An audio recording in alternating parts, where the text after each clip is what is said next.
여러분 안녕하십니까? 내일로 예정됐던 미국 조지아주에 구금 중인 우리 국민 300여 명의 귀국이 미국 측 사정으로 연기됐습니다. 지금 미국 현지가 어떤 상황인지 현장 바로 연결하겠습니다. 자, 박윤수 특파원. 예정대로라면 지금쯤 이 구금됐던 국민들이 공항으로 이동 중이었을 텐데 지금 그곳 상황이 대체 어떤 겁니까? 네, 보시는 것처럼 구금시설 앞은 아주 적막합니다. 예정대로면 적어도 대형 버스 10대 정도와 다른 차량 여러 대가 도착했어야 하지만 석방 시점이 갑자기 미뤄지면서 지금 이곳에선 버스 한 대 찾아볼 수 없습니다. 매일 이곳을 방문해 구금자들과 면담했던 외교부 현장 대책반 사람들도 아직까지 모습을 보이지 않고 있는데요. 내외신 기자들만 막연하게 새로운 소식을 기다리고 있는 상황입니다. 오늘 전세기 출발이 어렵게 됐다는 외교부 공지가 이곳에 알려진 건 새벽 3시쯤이었는데요. 버스가 공항으로 출발할 예정 시간 2시간 정도를 남기고 갑자기 이런 소식이 전해졌습니다.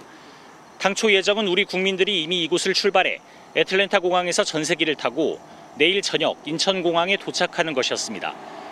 밤사이 구금시설 주변을 지켰던 외신 기자 한 명도 버스가 도착하는 모습은 보지 못했다고 전했습니다. LG엔솔 관계자는 공항까지 이동을 이민세관 단속국 차량으로 할지 기업이 준비할지 합의되지 않아서 우선 차량편만 알아보고 우리 정부의 발표를 기다리고 있던 상황이라고 전했습니다. 한국 기자들뿐 아니라 외신 기자들도 당황스러운 건 마찬가지였습니다. 한 일본 기자는 숙박시설 체크아웃을 한 뒤 함께 구금된 일본인 노동자들을 취재하려 나가려다 부랴부랴 본사에 보고하고 출장을 연장하기도 했습니다. 자, 다들 석방을 기다리고 있는데 그럼 현재 구금자들 상황은 어떤지 소식이 좀 들어온 게 있습니까? 벌써 일주일째 구금 중인 직원들의 소식은 현지에 나와 있는 기업 관계자들도 아직 알 수 없어 답답해하는 상황입니다. 가장 많이 직원이 구금된 LG에너지솔루션의 하청사 직원들과 관계자들이 모여있는 단체 대화방에서는 상황이 다 끝났다고 생각하고 일부는 대화방을 나가기도 했었는데요. 수감된 직원들은 수용복을 벗고 사복으로 갈아입는 등 퇴소 절차를 밟기 시작했었다는 그런 말도 전해졌습니다. 그러나 외교부 공지 이후 다들 크게 허탈해하면서 분노와 답답함, 불안한 마음 등을 표출한 것으로 전해졌습니다. 문제는 이 구금 기간이 얼마나 더 길어질지 모른다는 겁니다. 버스가 아예 대기조차 하지 않고 있었다면 당장 하루 뒤인 11일 출발도 지금으로선 불투명한 것 아니냐는 추정도 나옵니다. 미국의 일방적인 결정으로 인한 지연이고 우리 정부도 그 이유를 현재로선 전혀 파악하지 못하고 있습니다.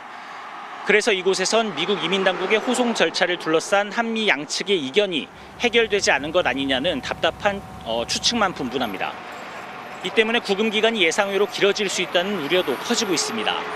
잠시 뒤 2시간쯤 뒤에 조현 외교부 장관이 마크 루비오 국무장관과 워싱턴 DC에서 회동을 하기로 돼 있는데요. 이 자리에서 뾰족한 해결책이 나올 수 있을지 지켜봐야 하는 상황입니다. 지금까지 조지아주 폭스턴에서 전해드렸습니다. 자, 그런데 공장을 짓고 제대로 돌리려면 설계 도면과 기계 설비만 있으면 되는 게 아니라 전문 인력이 꼭 필요하죠. 이번에 체포 구금된 이들이 미국 현지 인력으로는 대체하기 힘든 바로 그 전문가들입니다. 그런데도 미국 일각에서는 이들이 자신들의 일자리를 빼앗아간다며 반발하고 있는데요. 현지 투자를 압박했으면서도 꼭 필요한 전문가들의 투입은 막아서면서 미국 스스로가 현지 공장 건설과 가동을 지체시키고 있다는 지적이 나옵니다. 송재원 기자입니다. 구금 사태가 벌어진 공장은 단속 당시 한국에서 가져온 배터리 제조 장비를 설치하는 막바지 작업이 진행 중이었습니다. 이 때문에 구금된 이들도 장비 업체나 장비를 운용하는 IT 업체 직원이 많았습니다. 현지 인력들이 어떤 숙련도나 이런 부분이 좀 미흡한 점이 있기 때문에 이들 중 상당수는 단기 출장 목적인 B1 비자를 갖고 있다 체포된 것으로 알려졌습니다. 이 비자는 공사 현장을 감독할 수는 있지만 직접 작업을 해서는 안 됩니다.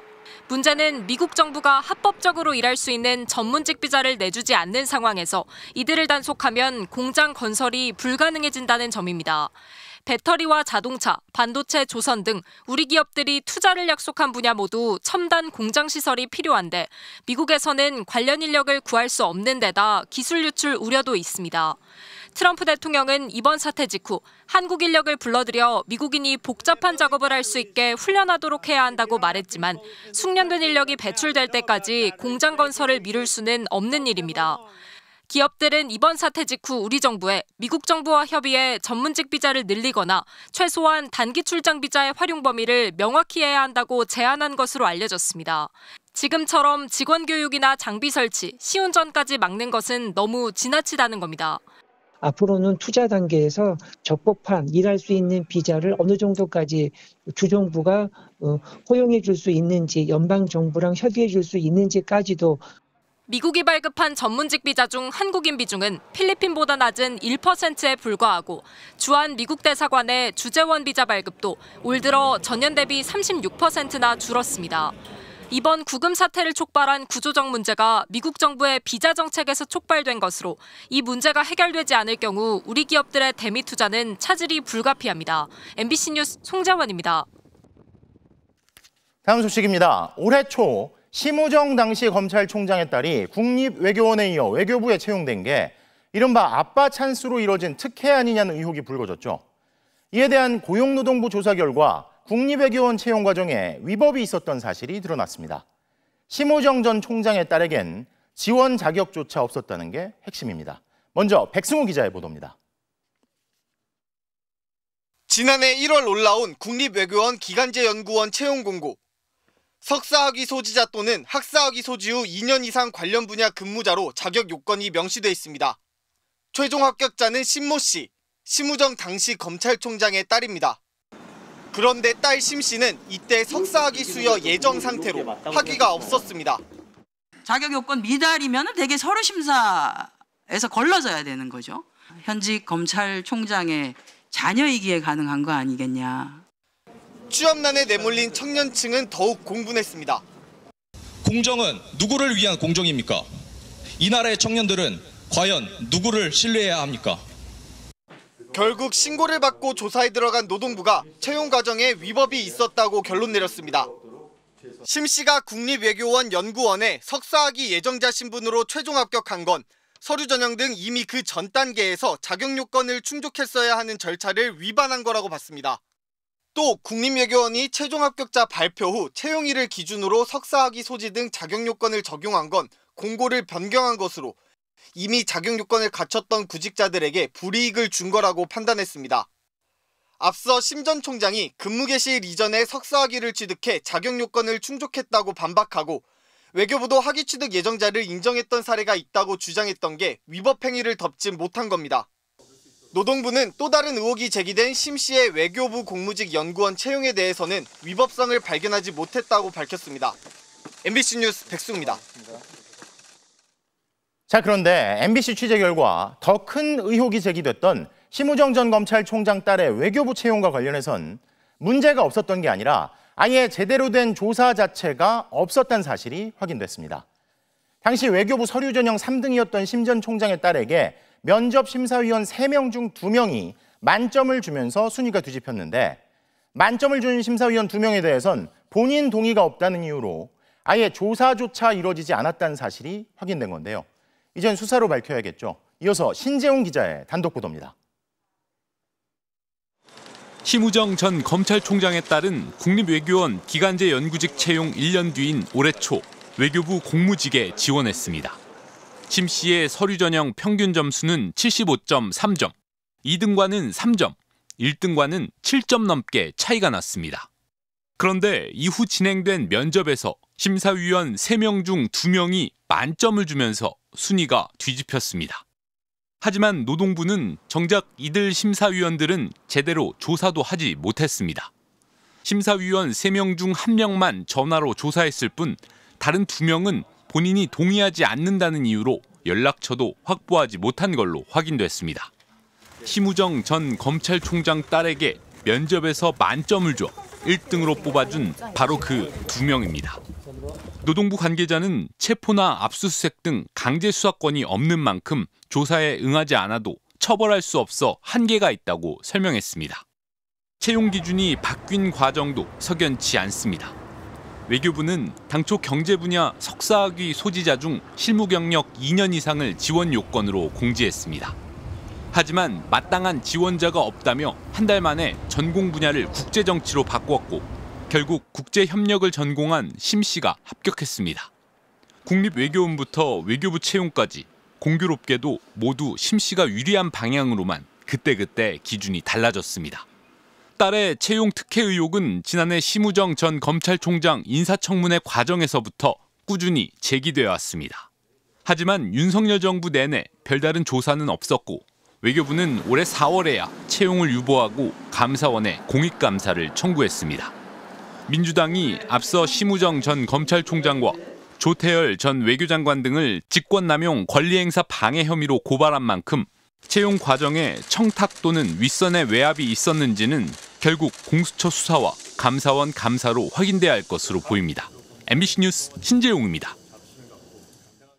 자, 어제 KT 소액결제 해킹 사태가 가짜 기지국을 통해 이루어졌다는 소식 전해드렸는데요. 이와 관련해 KT가 이상 신호를 발견하고도 사흘 동안이나 문제가 무엇인지조차 파악하지 못했던 것으로 드러났습니다. 이상민 기자가 보도합니다. KT가 10여 년 전 LTE 기술과 함께 개발했던 초소형 기지국 펨토셀입니다. 신호가 약한 가정이나 사무실에서 통신 품질을 높이기 위해 설치하는데 지금도 곳곳에 설치돼 이용되고 있습니다. 이번 소액 결제 범행을 저지른 해커들은 이 장비를 해킹에 이용한 것으로 드러났습니다. 해커들은 불법 초소형 기지국을 만든 뒤 진짜 KT 기지국과 휴대전화 사이에서 개인정보를 빼낸 것으로 보인다는 게 과학기술정보통신부의 설명입니다. 전문가들은 해커들이 장비를 차량에 싣고 다니며 해킹을 했을 것으로 보고 있습니다. 서울 금천구, 경기도 광명시와 부천시 등 특정 지역이나 아파트에서 피해자가 무더기로 나온 것도 이런 방식 때문이라는 겁니다. 또 입수한 개인정보를 이용해 ARS 인증을 하는 방식으로 가입자 몰래 온라인 상품권 구입 등을 한 것으로 분석됐습니다. 하지만 해커들이 가짜 기지국으로 어떻게 KT 통신망에 정상적으로 접근할 수 있었는지는 확인되지 않고 있습니다. 어떻게 인증되지 않는 단말이 코어망에 접속이 가능했는지, 소액 결제까지 가능했는지 조사가 지금 철저하게 돼봐야 될 것 같고요. KT의 경우 사실상 통신망이 해킹된 것과 마찬가지라 보안에 문제가 있었다는 지적을 피할 수 없게 됐습니다. KT는 지난 5일 해킹 흔적을 발견하고도 단순히 휴대전화가 악성 코드에 감염된 것으로 잘못 판단해 사흘 동안 신고도 하지 않았습니다. 저희 관리 시스템에도 없는 실제 아이디만 보였지 저희도 이 실체를 아직 모르고 있습니다. 해킹에 사용된 초소형 기지국 장비는 SKT와 LG U+에서도 광범위하게 이용되고 있는데 조사 결과 KT 외 다른 통신사에서는 가짜 기지국이 발견되지 않았습니다. 과기부는 KT가 파악한 불법 기지국 정보를 다른 통신사의 점검용으로 공유하는 한편 만일의 사태에 대비해 통신 3사의 신규 초소형 기지국의 통신망 접속을 전면 제한하라고 통보했습니다. MBC 뉴스 이상민입니다. 자, 그런데 경찰이 이달 초 KT에 피해가 일어나고 있다는 사실을 이미 알렸던 것으로 확인됐습니다. 당시 KT의 반응은 뭐였을까요? KT는 뚫릴 수가 없다. 해킹당할 수 없다는 답을 했다는데요. 그 사이 피해는 눈덩이처럼 불어났습니다. 이어서 문다영 기자입니다. 경기 광명의 한 아파트 관리사무소에서 일하는 50대 남성은 오늘에서야 경찰에 소액결제 피해를 신고했습니다. 휴대폰 결제 금액 88만 1,000원이 휴대폰 요금에 통합 청구된다는 문자를 뒤늦게 본 겁니다. 확인해보니 지난달 27일 새벽 2시 28분 30만 9천 원을 시작으로 10분 동안 2에서 3분 간격으로 5차례 분할 결제가 돼 있었습니다. 결제 알림은 없었습니다. 이렇게 이용했다는 그런 내용도 날라오지 않았었고요. 그래서 저는 아무것도 모르고 있었죠. 경기 광명경찰서가 KT 측과 최초로 접촉한 건 지난 1일입니다. 연쇄 소액 결제 피해가 일어나고 있다는 사실을 KT 본사와 지점, 중개소 등 여러 곳에 통보했습니다. 하지만 KT 측은 KT는 해킹에 뚫릴 수가 없다. 그런 일은 발생할 수가 없다고만 답했다고 경찰은 전했습니다.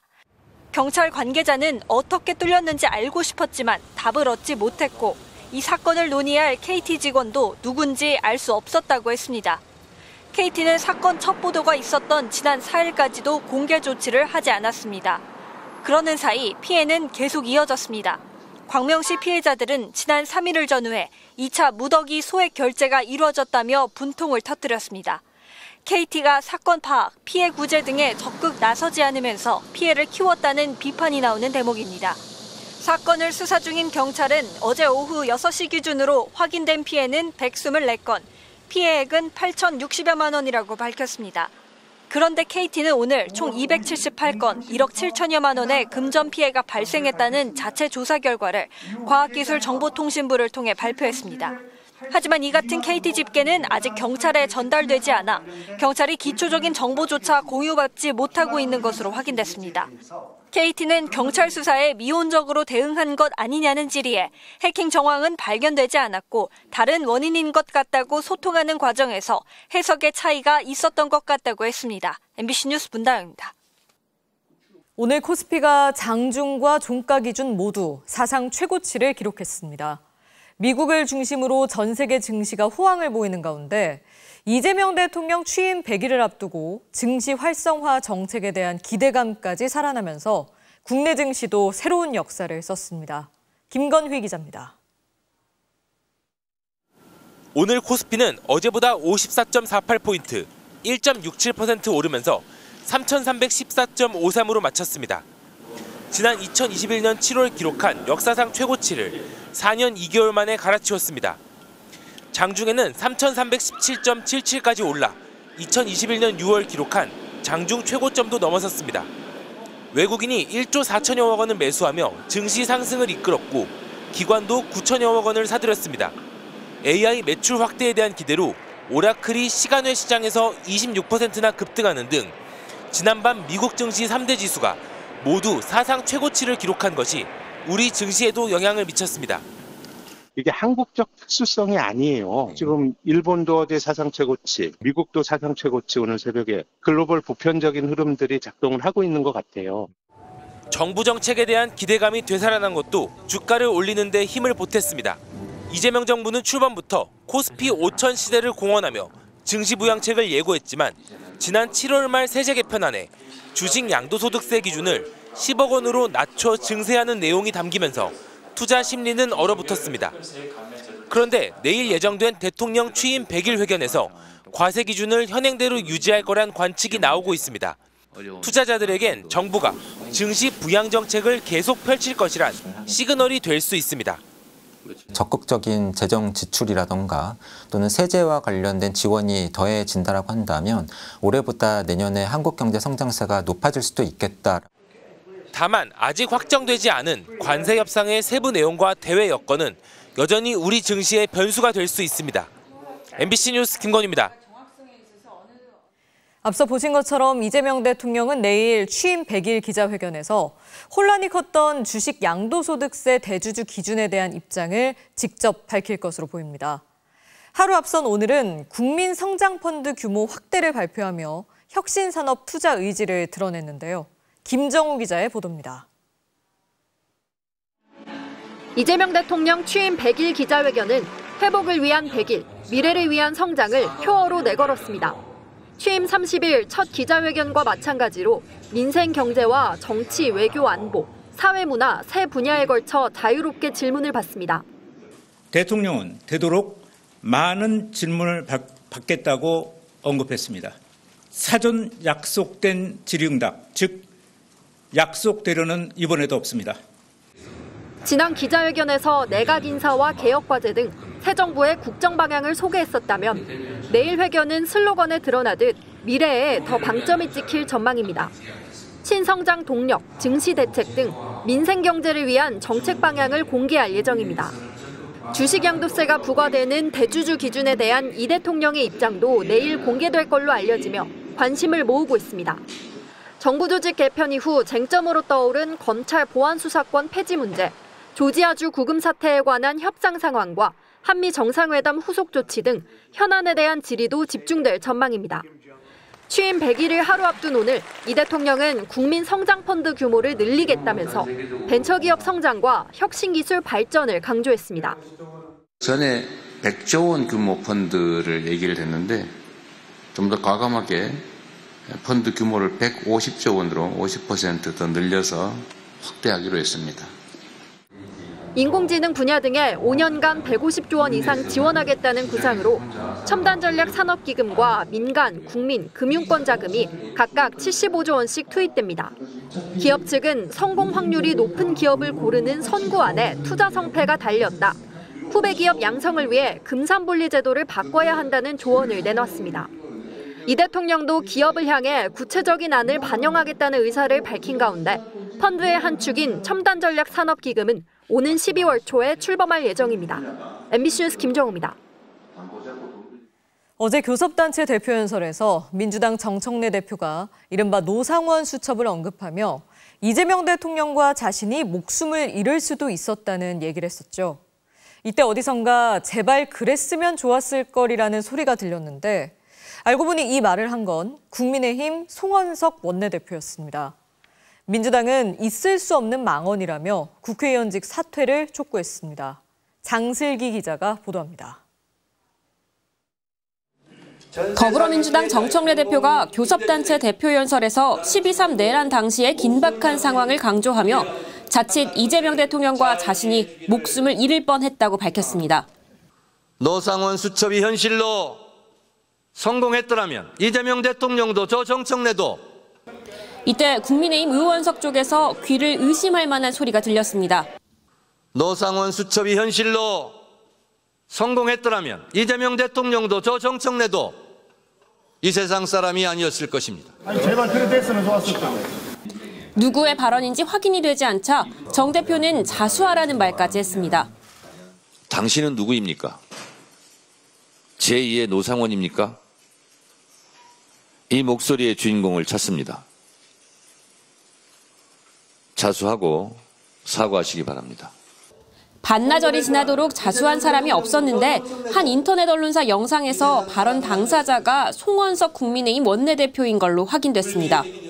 민주당 박수현 대변인은 이재명 대통령과 정청래 대표가 죽었으면 좋겠다는 말로 해석될 수 있다며 극악스러운 망언이라고 비판했습니다.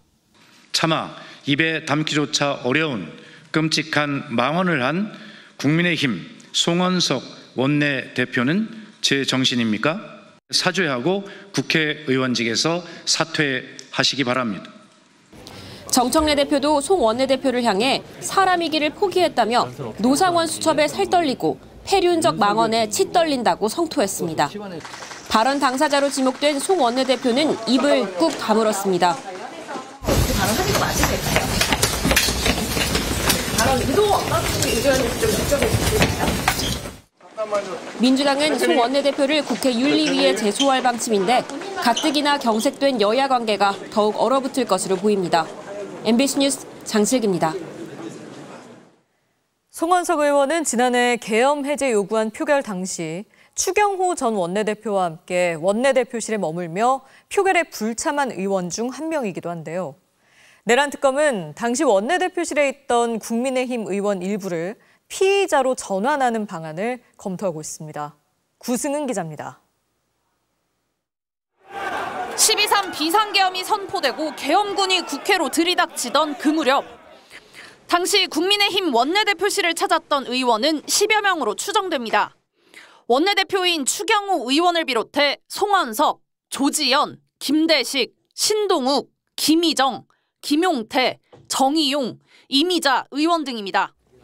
이 가운데 김용태 의원은 계엄 해제 요구 결의안 의결이 진행될 거라는 소식에 본회의장으로 향했지만 다른 의원들은 끝내 표결에 참여하지 않았습니다. 그러니까 함께 이동하자는 분도 계셨고 같이 가야 된다는 말도 있었고 뭐 각자가 판단이 있었던 것 같습니다. 표결은 저만 했다고 하는 기사를 통해서 확인했습니다. 의원 신분이 아니었던 한동훈 당시 국민의힘 대표는 의원들만 있는 단체 대화방에 무슨 수를 써서라도 와달라며 본회의장으로 와달라는 지시를 대신 올려달라고 요청했습니다. 반면 추 전 원내대표는 의원총회 장소 변경을 여러 차례 공지했습니다. 당대표와 원내대표의 메시지가 혼선을 빚으면서 계엄 해제 표결에 참여한 국민의힘 의원은 단 18명에 불과했습니다. 그런데 왜 추경호 원내대표가 당사로 오라는 말을 따르시고 제가 말씀드린 본회의장으로 오라는 말씀을 따르시지 않았죠? 내란 특검은 추 전 원내대표와 함께 원내대표실에 머물며 표결에 참여하지 않은 의원들에게 출석을 요구해왔습니다. 일부 의원들에 대해선 추 전 원내대표의 의사결정에 관여했을 거라고 보고 피의자로 전환하는 방안도 검토하고 있습니다. 또한 특검의 참고인 출석 요구에 불응하고 있는 한 전 대표를 조사하기 위해 법원에 공판 전 증인 신문도 청구했다고 밝혔습니다. 하지만 한 전 대표는 이미 언론 인터뷰 등으로 상세히 밝혔다며 증인 신문에도 불응하겠다는 뜻을 밝혔습니다. MBC 뉴스 구승우입니다. 최혜병 순직 사건을 둘러싼 수사 외압 의혹을 수사하고 있는 순직해병 특검이 오늘 오전부터 신범철 당시 국방부 차관을 피의자 신분으로 불러 조사하고 있습니다. 취재 기자 연결합니다. 송정훈 기자, 특검이 신 전 차관을 오늘부터 이틀에 걸쳐 조사한다고 했는데 그만큼 수사 외압 의혹의 핵심 인물이라는 거겠죠? 네, 그렇습니다. 순직해병 특검은 최상병 순직 사건 수사 외압 의혹과 관련해 신범철 전 차관을 윤석열 전 대통령의 지시를 전달한 핵심 통로라고 의심하고 있습니다. 네, 그럼 대통령실에서 수사 기록 회수 개입한 건 알고 계셨나요? 나중에 다 진실은 밝혀질 거라고 생각해요. 오늘 오전 10시쯤 특검의 직권남용 혐의 피의자 신분으로 출석한 신 전 차관은 수사 외압 논란을 키운 문제의 사건 기록 회수 과정에서 어떤 역할을 했는지 등을 조사받고 있습니다. 해병대 수사단에서 경찰로 최상병 순직 사건 기록이 넘어갔다가 돌아온 날이죠. 지난 2023년 8월 2일 신 전 차관은 국방부에서 최상병 사건과 관련한 대책회의를 주재하다가 윤 전 대통령의 전화를 받고 바로 옆 대통령실에 다녀온 것으로 확인됐습니다. 하지만 이런 정황에도 불구하고 신 전 차관은 기록 회수가 수사 외압은 아니라는 논리를 편 적이 있습니다. 지난해 청문회 발언 들어보시죠. 차관도 지금 통화한 게 지금 나오고 있는데. 예, 아니 그거는 회수에 관련 거고 외압을 행사했다는 것은. 네, 특검이 신범철 전 차관을 시작으로 국방부 윗선에 대한 대면 조사도 본격적으로 시작할 계획이라고요. 네, 특검은 다음 주 수요일인 17일 이종섭 전 국방부 장관을 부르기로 했습니다. 피의자 신분은 아니고 참고인 신분인데 특검이 이 전 장관을 조사하는 건 처음입니다. 이 전 장관은 호주 대사 임명을 둘러싼 범인 도피 의혹의 참고인 자격으로 특검에 출석하게 됩니다. 한편 특검은 임성근 전 사단장 구명 로비 의혹의 통로로 의심받는 김장환 목사에게 내일 출석하라고 재차 통보한 상태인데 김 목사 측은 특검이 참고인에 대한 과잉 수사, 불법 수사를 하고 있다며 이런 상황에서는 출석하지 않겠다는 변호인 의견서를 제출했습니다. 지금까지 순직해병 특검 사무실 앞에서 MBC 뉴스 송정훈입니다. 이우환 화백의 그림을 구입해 김건희 씨 측에 건네고 공천 청탁을 한 의혹을 받는 김상민 전 검사가 해당 그림은 김건희 씨의 오빠 김진우 씨 요청으로 샀다고 밝혔습니다. 김진우 씨는 내일 특검에 출석해 참고인 조사를 받기로 했었는데 오늘 돌연 출석이 어렵다는 의사를 전달했습니다. 구민지 기자입니다. 이우환 화백 작품의 최종 구매자로 지목된 김상민 전 검사. 13시간 동안 이어진 특검 조사에서 김건희 씨의 오빠 김진우 씨의 부탁으로 그림을 대신 구매한 거라고 진술했습니다. 그림값도 김진우 씨에게 받았고 그 돈이 어디에서 왔는지는 모른다고 했습니다. 김진우 씨의 요청으로 제가 그림을 중개했을 뿐입니다. 그런 부분들을 상세히 소명을 했고요. 김 씨 측이 산다고 알려지면 작품 가격이 뛸 수 있어서 대신 구매했다는 겁니다. 김건희, 김진우 일가가 그림을 산다는 정보가 새 나가면 그림이 최소 2~3배 뛸 수 있다는 것 때문에 특별히 좀 그 신분을 숨기고 사달라고. 그러나 김건희 씨는 특검에 내 그림이 아니라며 이 화백 그림은 위작이 많아 나 같으면 사지 않았을 거라는 취지로 진술했다고 알려져 있습니다. 김진우 씨의 장모 집에서 발견된 이우환 화백에 점으로부터 800298. 해당 그림은 대만 경매에서 3천만 원에 낙찰된 뒤 인사동에서 갤러리를 운영하던 임모 씨, 미술상 이모 씨, 사업가 강모 씨를 거쳐 김 전 검사에게 1억 원대에 팔린 걸로 특검팀은 보고 있습니다. 특검은 김 전 검사가 공천이나 인사청탁을 하기 위해 김 씨 측에 고가의 그림을 선물한 걸로 의심하고 있습니다. 김건희 씨가 지난해 총선에서 김 전 검사에게 공천을 주기 위해 영향력을 행사했다는 의혹이 제기된 바 있고 김 전 검사는 공천에서 떨어진 뒤 4개월 만에 국가정보원 법률특보에 임명됐기 때문입니다. 결국 혐의를 입증하기 위해서는 김건희 씨 오빠 김진우 씨를 소환할 수밖에 없는 상황이지만 내일 참고인 신분으로 출석하기로 했던 김 씨는 돌연 출석이 어렵다는 의사를 밝혔습니다. 김 전 검사 조사 하루 만에 출석 의사를 번복한 건데 특검은 출석 일자를 다시 조율하고 있습니다. MBC 뉴스 구민지입니다. 김건희 국정농단 특검이 삼부토건 주가 조작 의혹 수사를 받다 도주한 이기훈 삼부토건 부회장을 붙잡았습니다.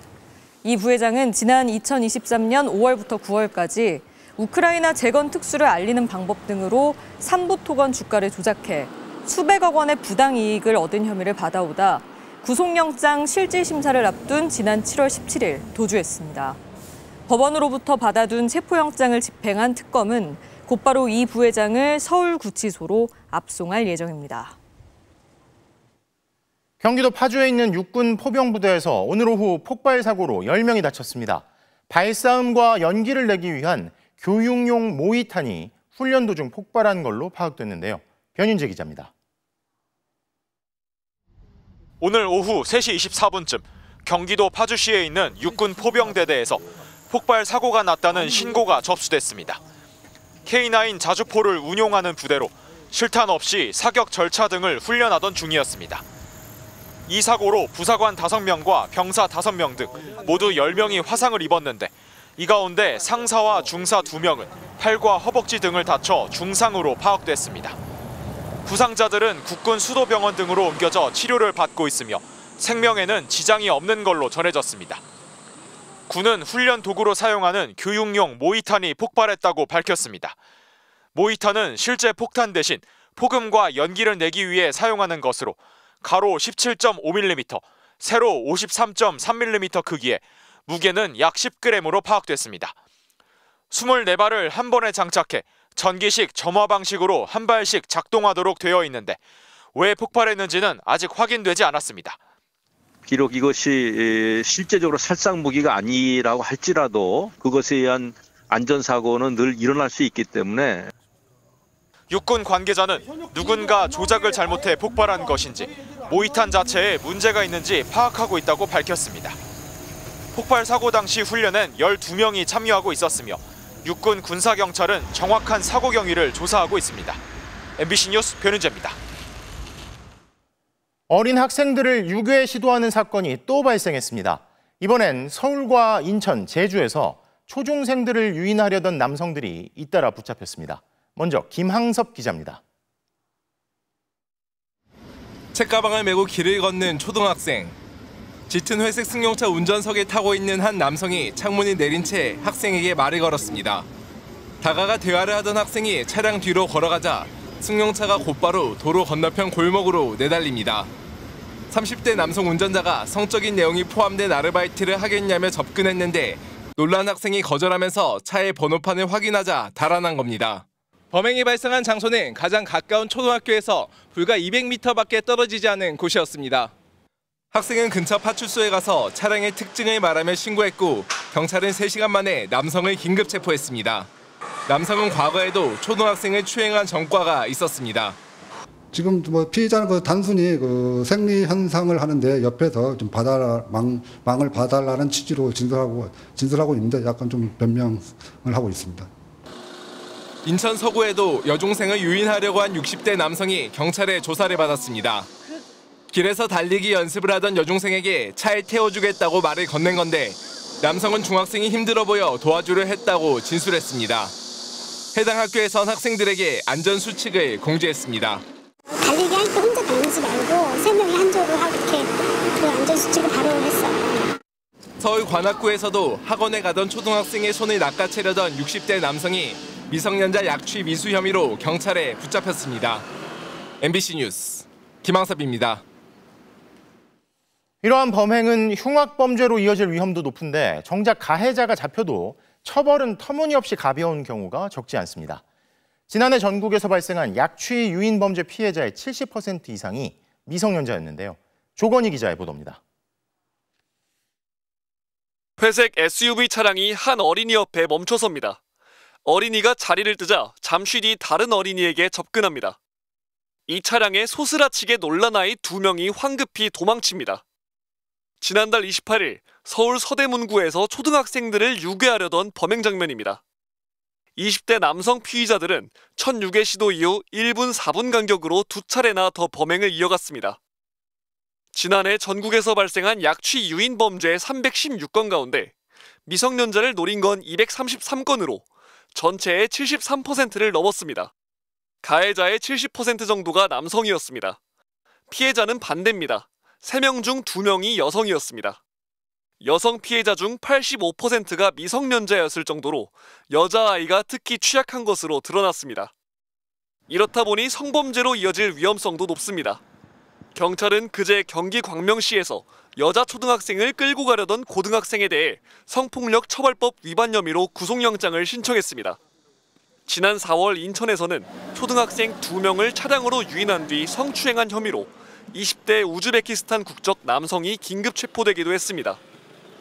미성년자 약취 유인 범죄는 벌금형 없이 징역형만 부과하는 중범죄지만 집행유예로 끝나는 경우도 적지 않습니다. 재판부는 미수에 그쳤다는 점을 가명사유로 듭니다. 운 좋게 도망쳤기에 무사했지만 처벌은 오히려 약해지는 겁니다. 맛있는 거 사줄게 이랬는데 싫어요 이러면은 미수가 되는 거죠. 그래서 애들한테 허튼 수작 부리면은 다 이렇게 처벌을 강력하게 해야 되는 건 맞습니다. 고의성이 없다는 게 가명사유가 되기도 합니다. 피의자들은 장난삼아 범행을 저질렀다고 하는 경우가 많은데 법원이 고의성이 없어 보인다며 구속영장을 쉽게 내주지 않는 겁니다. 아동에게는 유괴 시도 자체만으로도 심각한 정신적 피해를 입힐 수 있어 처벌 기준을 다시 논의해야 한다는 지적도 나옵니다. MBC 뉴스 조건입니다. 자신을 성폭행하려는 남성의 혀를 깨물었다가 오히려 구속되고 유죄 판결까지 받았던 최말자 씨가 오늘 재심에서 무죄 판결을 받았습니다. 정당방위를 한 피해자를 가해자로 만들었던 검찰과 법원의 잘못된 판단은 61년 만에야 뒤집혔지만 10대였던 소녀가 칠순을 바라보는 오늘까지 견뎌야 했던 그 세월은 어떻게 해야 할까요? 조민희 기자가 보도합니다. 지난 1964년 만 18살 최말자 씨는 자신을 성폭행하려던 남성의 혀를 깨물었다. 중상해 혐의로 유죄를 선고받았습니다. 이른바 성폭행범 혀 절단 사건. 누가 봐도 정당방위였지만 당시 검찰은 최 씨를 구속했고 법원은 최 씨가 남성의 충돌을 일으킨 도의적 책임이 있다는 황당한 판결을 내렸습니다. 61년 만인 법원은 최 씨에게 무죄를 선고했습니다. 최말자는 무죄를 받았다.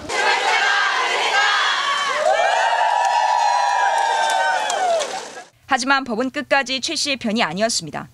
수사 과정에 불법이 있어야 재심이 허용된다는 한계 때문에 재심 청구는 1, 2심 법원에서 기각됐습니다. 저는 너무 억울해서 이 자리에 56년 만에 이 자리에 섰습니다.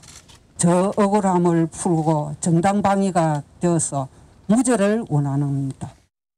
하지만 대법원의 파기환송 결정으로 재심의 길이 열렸고 검찰은 그때서야 피고인 최말자를 최말자님으로 부르며 지난 과오를 사과하고 지난 7월 무죄를 구형했습니다. 바위에 계랄치기라고 만류를 했지만 이 사건을 묻고 갈 수가 없었습니다. 나와 같은 운명을 가진 피해자들의 앞장설 수밖에 없었고 그들에게 희망이 되고 싶었습니다.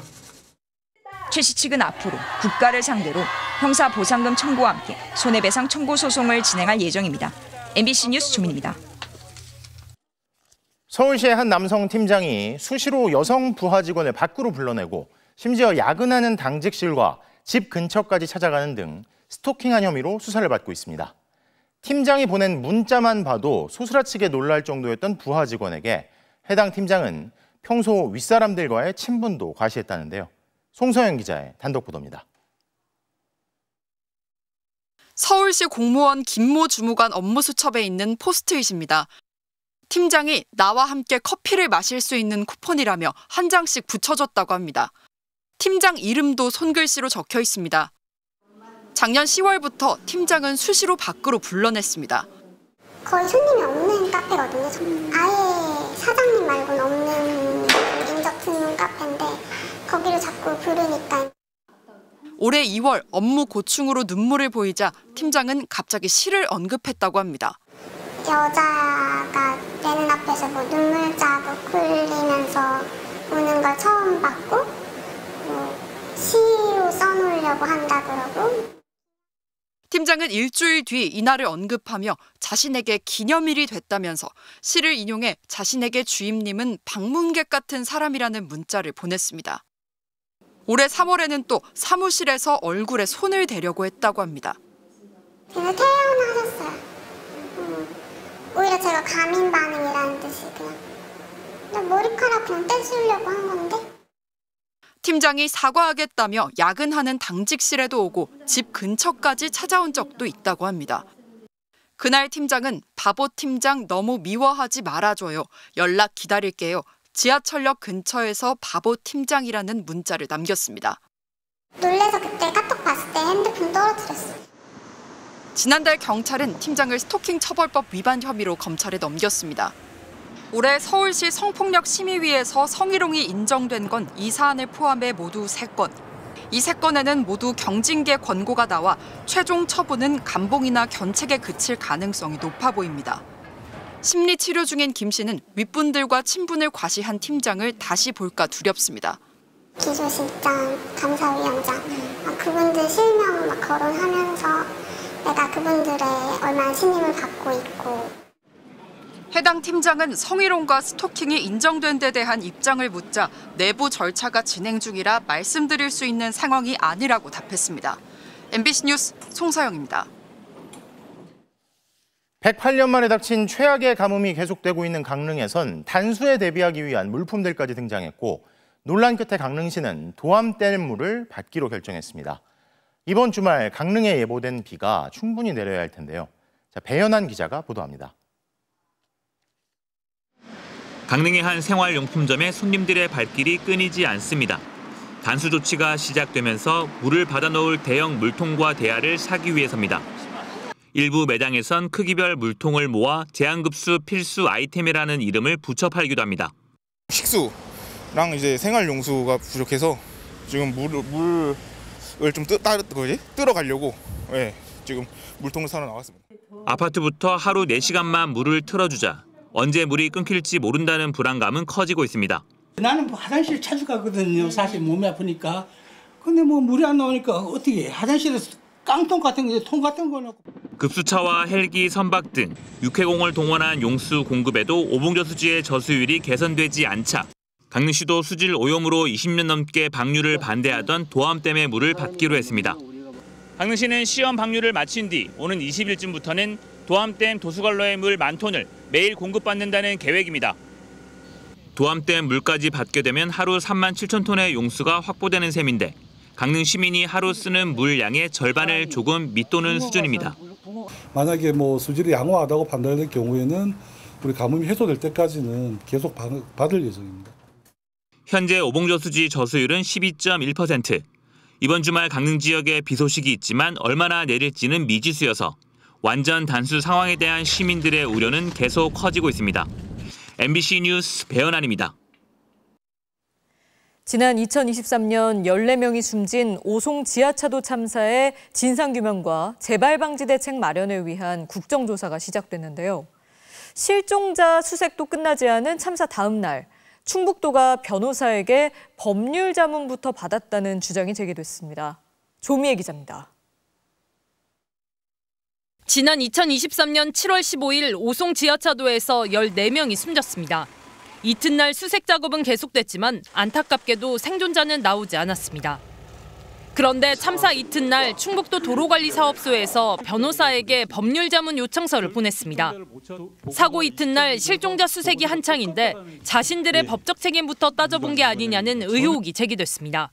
실종자를 수색하고 죽음을 찾고 있는데 그 시간에 변호사 찾아서 도지사의 책임은 어디까지입니까? 라고 묻는 게 제대로 된 도정입니까? 또 사고 5개월 뒤 김영환 충북지사의 변호사비를 덜어주고자 변호사들에게 소송 비용을 도 예산으로 지출할 수 있는지를 물어봤다는 주장도 제기됐습니다. 김 지사는 변호사 비용은 개인 비용으로 처리했다며 관련 의혹을 부인했습니다. 경황 중에 변호사를 선임하고 그 수임료를 대고 저는 그런 사람이 아닙니다. 충북도는 사고 이튿날 법률 자문과 자문 변호사들에게 중대재해처벌법 적용 사례를 문의한 사실에 대해선 인정하면서도 김 지사를 위한 것은 아니라고 해명했습니다. 국정조사 기관 보고에선 청주시장, 행복청장도 중대재해처벌법 위반 혐의로 기소됐는데 김 지사만 불기소 처리된 게 봐주기 수사 아니냐는 질타가 잇따랐습니다. 김영환 지사가 찐년 중에 찐년이었어요. 그리고 탄핵 반대 집회에도 열심히 나가셨습니다. 이것이 나는 검찰 기소에 영향을 준 게 아닌가. 하지만 검찰은 재판을 이유로 김 지사에 대한 불기소 처분서를 공개하지 않았습니다. 지금 충북도지사님에 대해서 혐의 없음 이유를 이 자리에 말씀을 꼼꼼히 들으면 결국은 그게 문제가 있어서 지금 따져보는 거 아닙니까? 국회는 오는 15일 현장 조사와 유가족 간담회에 이어 23일 청문회를 개최할 예정입니다. MBC 뉴스 조미애입니다.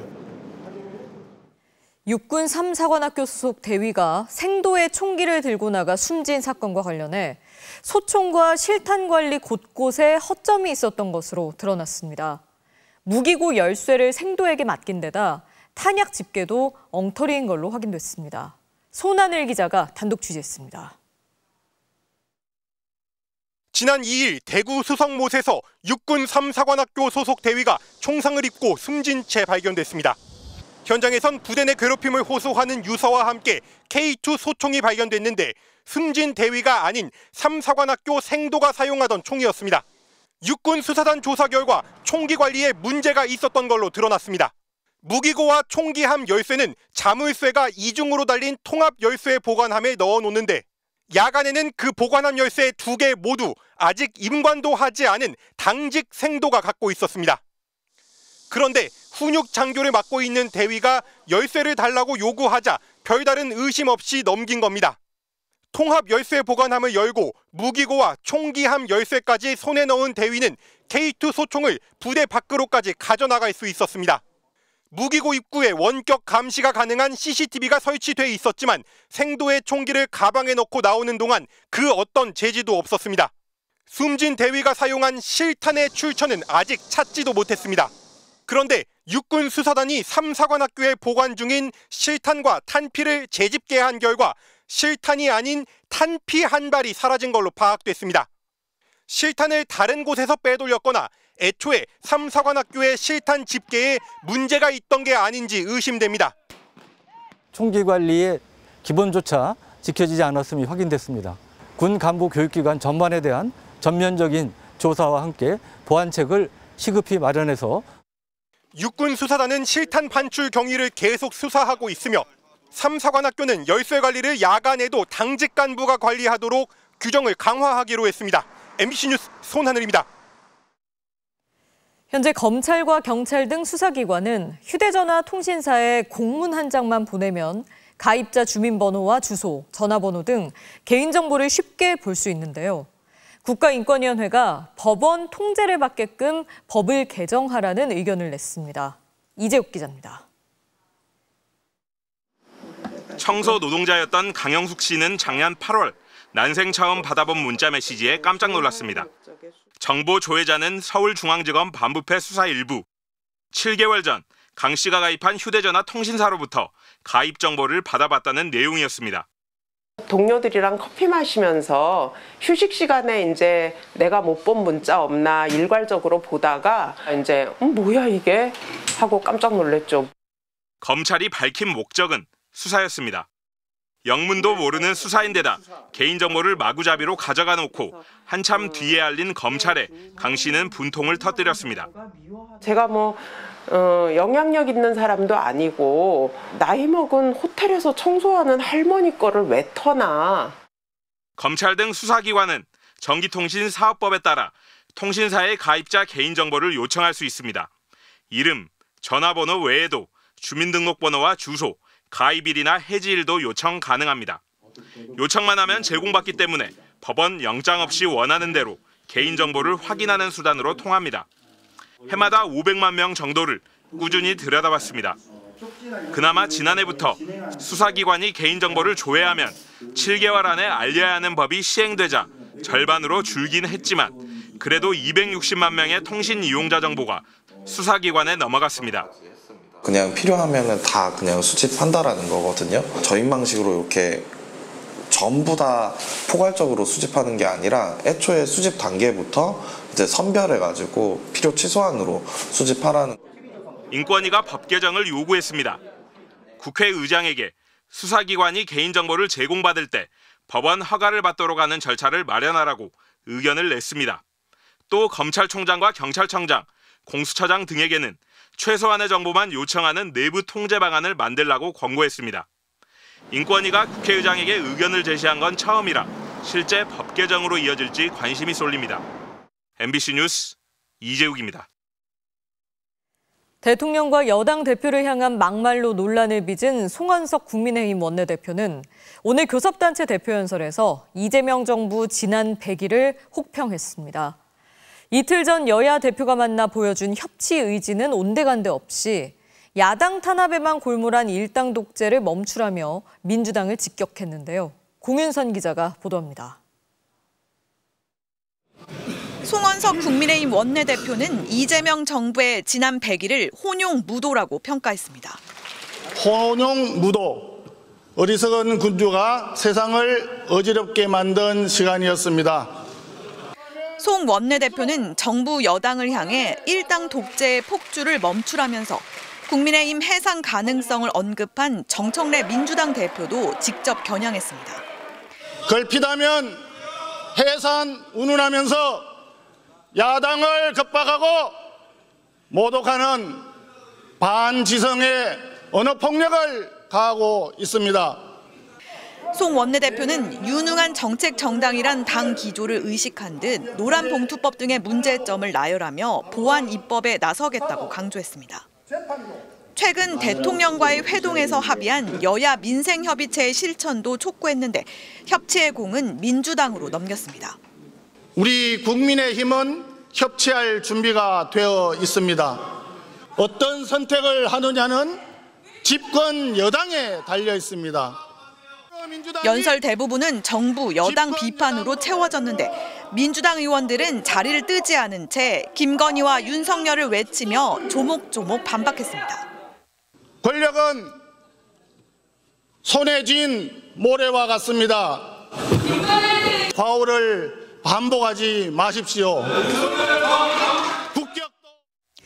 여야 대표가 만나 악수한 지 이틀 만에 정청래 대표에 이어 송 원내대표까지 서로에게 맹공을 퍼부으며 협치 분위기를 원점으로 돌린 겁니다. 민주당 정청래 대표는 송 원내대표의 연설문에 나온 이재명 정부를 윤석열 정부로 바꾸면 딱 어울리는 연설이었다면서 무슨 반공 웅변대회냐고 혹평했습니다. 이틀간 여야의 연설을 지켜본 우원식 의장은 비판과 고함만으로 얼룩진 본회의장 모습을 국민들이 어떻게 봤을지 반성해야 한다며 쓴소리를 남겼습니다. MBC 뉴스 공윤선입니다. 오늘은 세계 자살 예방의 날입니다. 우리나라는 OECD 국가 중 자살률 1위라는 기록에서 벗어나지 못하고 있죠. 이재명 대통령도 얼마 전 사회적 재난이라고 말했을 정도인데 최근엔 특히 청소년 자살 문제가 심각합니다. 이 재난에서 벗어날 대책은 제대로 마련되고 있는 건지 배주한 기자가 청소년들의 이야기를 들어봤습니다. 상처가 수없이 새겨진 양팔. 학교 폭력과 학업 스트레스에서 비롯된 마음의 상처는 스스로를 해치게 만들었습니다. 세상은 내 마음대로 되는 일이 하나도 없고 내 감정조차 내가 컨트롤할 수 없는데 그래도 이건 조절이 되는구나. 하지만 누구에게도 어려움을 털어놓지 못했고 결국 세상을 등지려는 시도로 이어졌습니다. 그 고립감을 많이 느꼈던 것 같아요. 시야가 확 좁아지면서 진짜 이 힘든 곳에서 나를 구해줄 사람은 아무도 없구나 라는 되게 2019년 10만 명당 5.9명이던 10대 자살 사망자는 이후 꾸준히 늘어나며 4년 만에 7.9명으로 34%나 증가했습니다. 같은 기간 70대가 15.5%, 80대 이상이 11.9% 줄어든 것과 대조적입니다. 이러다 보니 10대 사망 원인 1위가 자살이 된 지 오래지만 도움을 받는 문턱은 여전히 높습니다. 청소년 정신과 진료는 보호자 동의가 필요합니다. 따라서 부모에게 고통을 드러내길 꺼리거나 기록이 남는 것에 대한 우려 등으로 부모가 병원에 데려가길 거부하며 진료를 받을 수 없습니다. 돈적인 것도 관련이 있으니까 어렸을 때는 그래서 가고 싶었는데 이제 말하기가 망설여져서. 그렇다고 상담받는 것도 쉽지 않습니다. 전국 초중고의 전문 상담교사 배치율이 48.4%에 불과하기 때문입니다. 그나마 교사가 전문성이 떨어질 때도 있습니다. 상담 선생님께서 조금 열성적이지 않은 분이셨어요. 그래서 상담을 받으러 가도 그냥 돌려보내고. 24시간 언제 어디서든 상담과 진료로 이어지는 시스템이 필요한데 이 과정에서 익명성이 보장돼야 청소년들이 더 쉽게 어려움을 털어놓을 수 있습니다. 위험군에 속하는 학생들에 대한 세밀한 관리 계획이 수립이 돼야만이 제대로 된 자살 예방을 할 수가 있겠다. 자살을 사회적 재난으로 규정한 정부는 모레 자살예방정책위원회를 열고 세대별 맞춤 대책을 논의할 예정입니다. MBC 뉴스 배주환입니다. 석연치 않은 징계로 물러났던 쇼트트랙 대표팀의 윤재명 전 감독이 논란 끝에 복귀합니다. 빙상연맹의 무리한 감독 교체가 도마에 오를 것으로 보입니다. 성적 부진과 선수단 관리 소홀을 이유로 윤재명 감독의 보직을 변경하고 김선태 임시 총감독을 선임했던 빙상연맹. 하지만 김선태 감독 역시 평창올림픽 당시 선수단 관리 소홀로 자격정지 1년 징계를 받은 전력으로 논란이 일었는데요.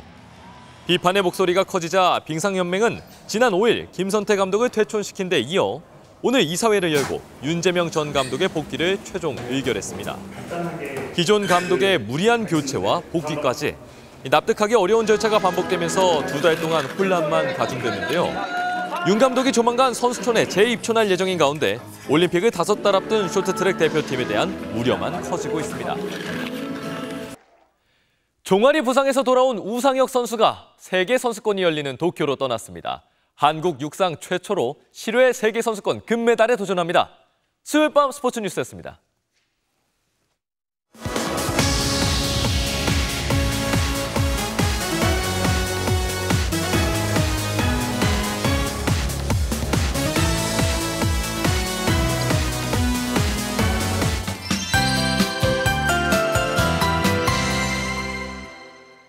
어제와 달리 오늘은 청명한 가을 하늘이 드러났습니다.